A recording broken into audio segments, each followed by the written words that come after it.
Hello everyone, welcome to this channel again. आज हम BLED entrance exam preparations के लिए केमिस्ट्री का चैप्टर 4 लाए हैं। ठीक है, ये भी छोटा सा चैप्टर है, ज़्यादा बड़ा नहीं है, 2 पेज का है। तो देखो, acid, basis and salts chapter का नाम है। बेसिकली हम इसमें इन्हीं तीनों के बारे में पढ़ेंगे। ठीक है, तो आइए बिना टाइम वेस्ट किए स्टार्ट करते हैं। What is this acid? Acid क्या है? एसिड हमारा वो कंपाउंड है जो कि सोल्यूशन में हाइड्रोजन आयंस लिबरेट करता है और वो लोग प्रोड्यूस करता है, ये कह सकते हैं। ठीक है, और जब हम एसिड को बेस के साथ रिएक्ट करेंगे तो वो सॉल्ट प्लस वाटर फॉर्म करेगा, राइट। एसिड जो है वो ब्लू लिटमस को रेड में कन्वर्ट कर देता है। ये बात हमेशा ध्यान रखनी है हमें। हम अब तक तो भूल गए होंगे, बट फिर भी याद रखने वाली क्या बात है कि एसिड जो है ब्लू लिटमस को रेड में कन्वर्ट कर देता है, right. Now what is strong acid? Strong acid वो जो कि पूरी तरह से डिसोसिएट हो जाए, dissociates completely even in concentrated solution.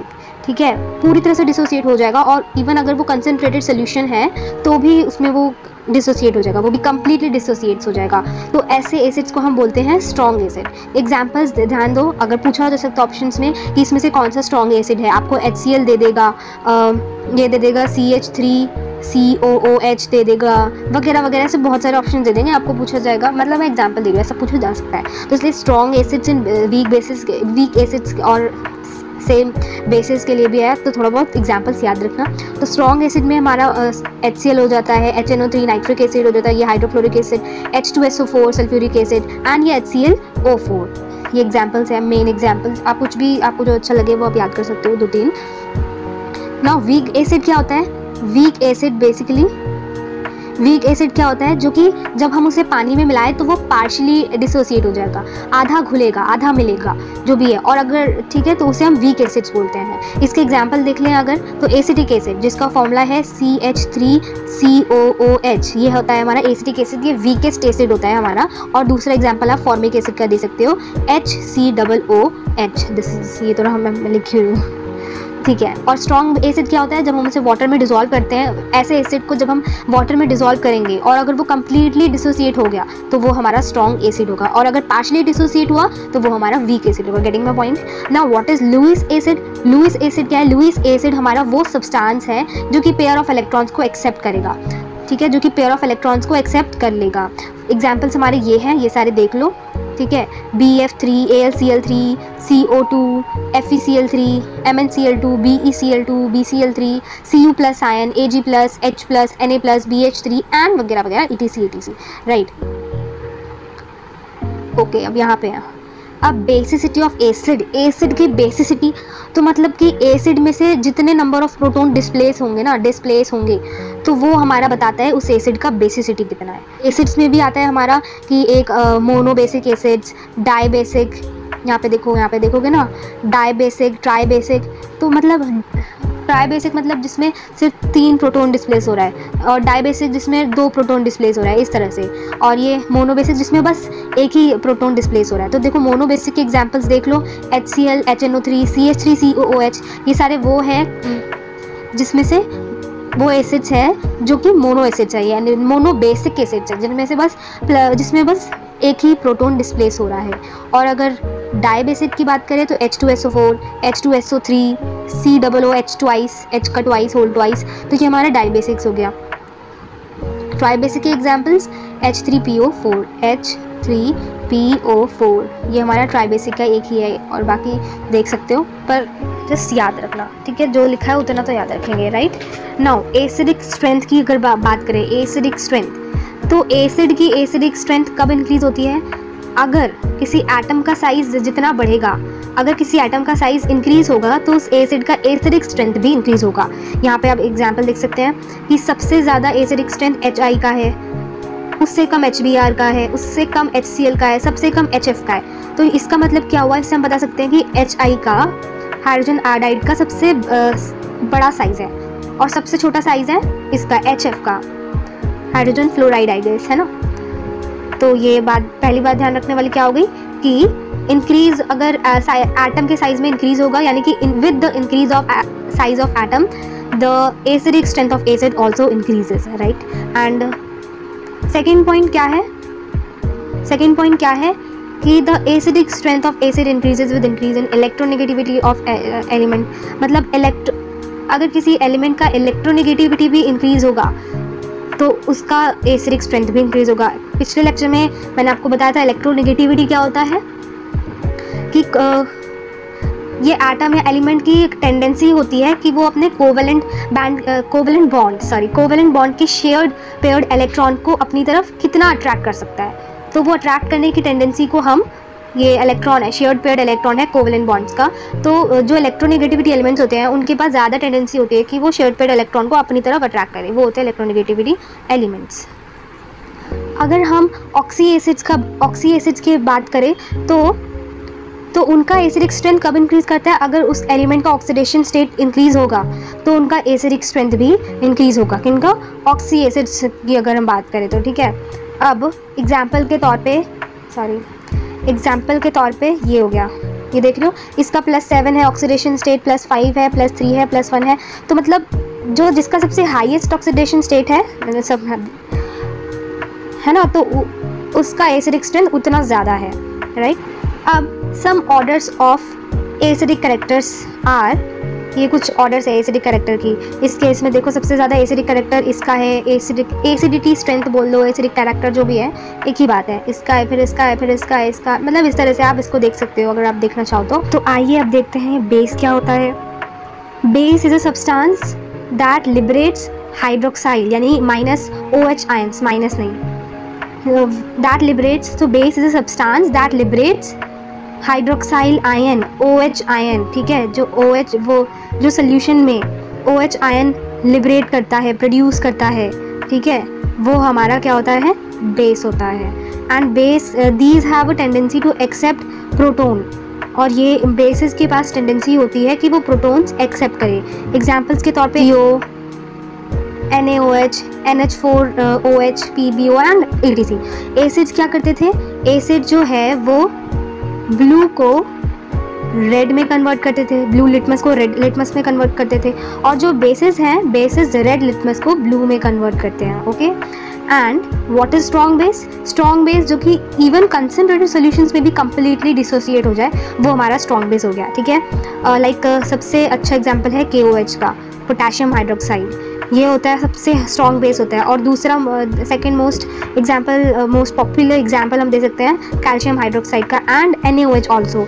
These are the basically strong base and many more examples are there, but just remember these things at least, yeah. And we talk about weak base. weak bases जो है वो water में partially dissociate करते हैं। Example क्या दे सकते हो, MgOH twice, NaHCO3, sodium hydrogen carbonate, right, and water Lewis bases, and ये सारे एग्जाम्पल्स हैं वीक बेसिस के। एटलीस्ट 1-2 तो याद रखने ही है। सब्सटेंस है जो कि पेयर ऑफ इलेक्ट्रॉन डोनेट करता है, वो हमारा लुइस बेस है। और लुइस एसिड क्या था, लुइस एसिड वो था जो कि पेयर ऑफ इलेक्ट्रॉन को एक्सेप्ट करता है। लुइस एसिड क्या है, जो पेयर ऑफ इलेक्ट्रॉन को एक्सेप्ट करता है। एंड लुइस बेस क्या है, जो पेयर ऑफ इलेक्ट्रॉन को डोनेट करता है, ओके, गेटिंग माय पॉइंट। जो पेयर ऑफ इलेक्ट्रॉन को डोनेट करता है वो हमारे लुइस बेस हो गया। एग्जाम्पल देख लो, H2O, NH3OH minus, F minus, chlorine minus, ये सारे एग्जाम्पल्स, ठीक है। अब अगर हम एसिडिटी ऑफ बेस की बात करें तो जितने बेस में जितने नंबर ऑफ हाइड्रोक्साइल आयंस है, मेरे ख्याल से इसमें भी डिस्प्लेस होना चाहिए, the number of hydroxyl ion in a base, वो बताता है एसिडिटी ऑफ बेस, ठीक है। अब मोनो एसिडिक बेसिस देख लो, KOH, NH4OH, ये सारे हैं। Di acidic bases are this one, tri acidic bases are these things, these are the examples, देख लो आप। अब देखो जो सॉलिड बेसिस है, सॉल्यूबल बेसिस है, मतलब वो बेसिस जो वाटर में डिसॉल्व हो जाते हैं उनको हम अल्कली बोलते हैं। वाटर में नहीं, मतलब जो सॉल्यूबल बेसिस है, जो डिसॉल्व हो जाते हैं, सॉल्यूबल बेसिस जो है उन्हें हम बोलते हैं अल्कली। एंड जो KOH है is stronger than NaOH, KOH जो है NaOH से स्ट्रॉन्गर होता है। अमोनिया जो है वो स्ट्रॉन्गर बेस होता है H2O से। एंड इनका जो रिलेटिव स्ट्रेंथ है किसका, MgOH twice, calcium hydroxide, barium hydroxide is, इनका रिलेटिव स्ट्रेंथ दिया है कि सबसे ज़्यादा स्ट्रॉन्गर बेस है हमारा इसके, इन तीनों के अंदर मैग्नीशियम हाइड्रोक्साइड, उसके बाद कैल्शियम हाइड्रोक्साइड, उसके बाद बेरियम हाइड्रोक्साइड, ठीक है।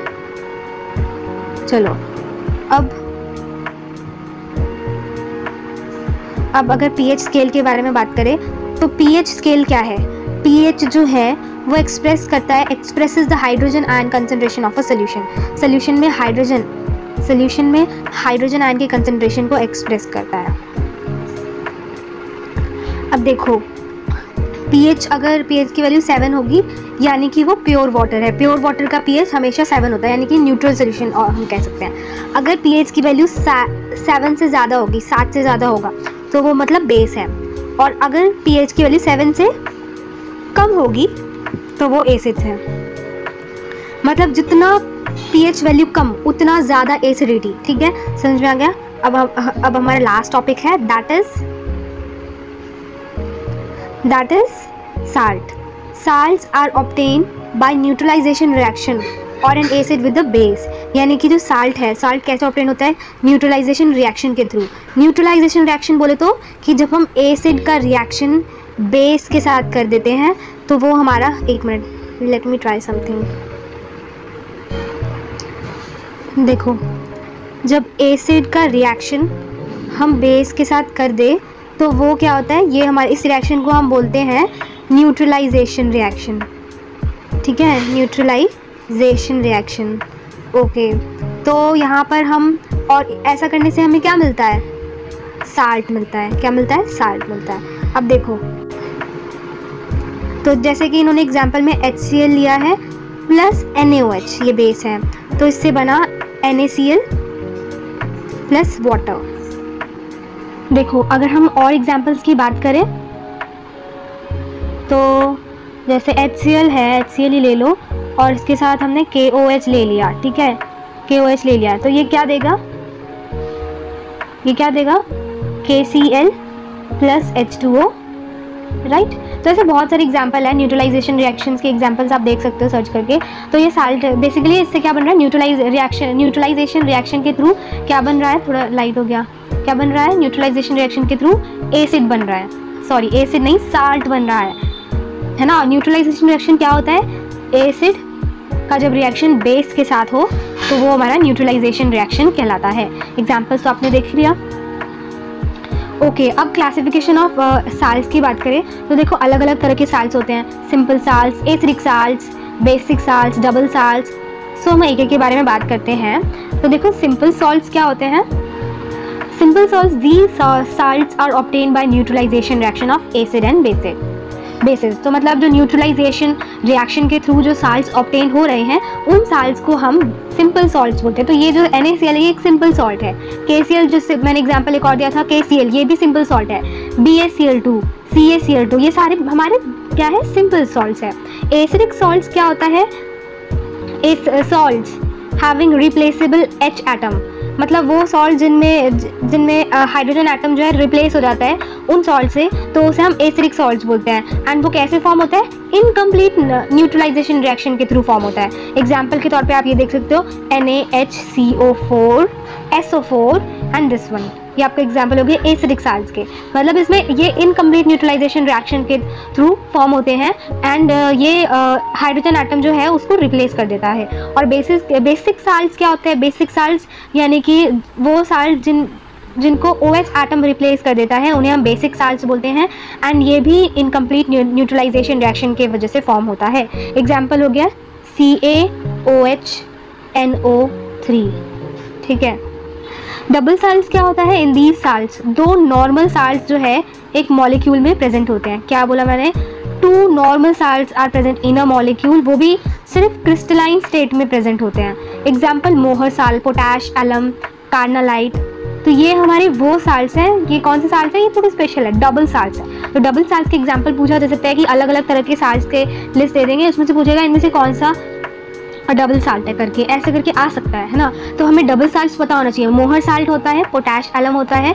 आप इसका फॉर्मूला देखना चाहो तो देख सकते हो, मैं हटा के दूँ, हाँ देख सकते हो। अब लास्ट में हमारा आता है कॉम्प्लेक्स साल्ट, लास्ट वन।